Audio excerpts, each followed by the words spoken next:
আপোনাৰ ঘৰত খুব বেছি অশান্তি হৈছে আপোনাৰ ঘৰখনত থাকিবলৈ একেবাৰে মন নাযায় ঘৰৰ পৰা বাহিৰ ওলাই যাবলৈ মন যায় ঘৰৰ বাহিৰত থাকিলে আপোনাৰ ভাল লাগে ঘৰত সোমোৱাৰ লগে লগে আপোনাৰ ঘৰখনত খুব বেছি অশান্তি লাগে ঘৰৰ পৰিৱেশটো আপোনাৰ ভালেই নালাগে তেনে ক্ষেত্ৰত এই উপায়টো আপুনি কৰি চাব পাৰে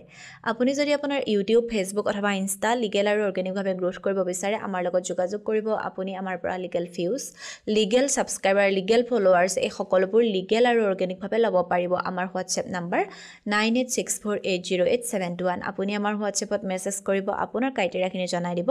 আৰু আপোনাক আমাৰ তৰফৰ পৰা ফোন কৰা হ'ব এতিয়া আমি জানিম আপোনাৰ ঘৰত খুব বেছি অশান্তি হৈ আছে হাই কাজিয়া হৈ আছে গণ্ডগোল হৈ আছে তেনে ক্ষেত্ৰত আপুনি কি উপায় কৰিব মানুহ এখনৰ ঘৰত কেতিয়া ইমান হাই কাজিয়া হয় গণ্ডগোল হয় যেতিয়া ঘৰখনত নিগেটিভিটি থাকে নকাৰাত্মক ঊৰ্জা থাকে কিন্তু আমি গম নাপাওঁ যে আমাৰ ঘৰত নিগেটিভিটি আছে নকাৰাত্মক ঊৰ্জা আছে যেতিয়া আপোনাৰ ঘৰত খুব বেছি হাই কাজিয়া হ'ব তেতিয়া আপুনি বুজিয়ে পাব যে নকাৰাত্মক ঊৰ্জা এটাই আপোনাৰ ঘৰখনত বাহ লৈছে তেনে ক্ষেত্ৰত আপুনি প্ৰথম অৱস্থাত আপুনি এটা কাম কৰিব পাৰে সেইটো হৈছে হনুমান চালিসা আপুনি ডেইলি বেচিছত কি কৰিব হনুমান চালিসা পঢ়িব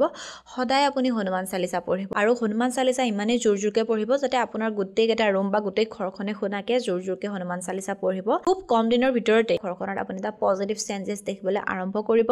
আৰু পজিটিভিটি এটা দেখিবলৈ আৰম্ভ কৰিব গতিকে আপুনি কৰি চাব পাৰে আৰু দ্বিতীয়তে আপুনি কি ৰেমেডি কৰিব পাৰে সেইটো হৈছে আপুনি একুচি মাটিৰ চাকি ল'ব আপুনি যিমান ডাঙৰ চাকি লয় সেইটো আপোনাৰ কথা তাত আপুনি ভীমহেনি কপুৰ দিব আৰু সেই ভীমহেনি কপুৰ দি চাকি গছ জ্বলাই দিব আৰু সেই চাকি গছ গোটেই ৰুমকেইটা আপুনি ঘূৰাব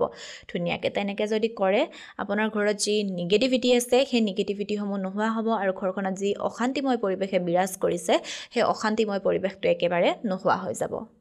বিশ্বাস থাকিলে এবাৰ কৰি চাব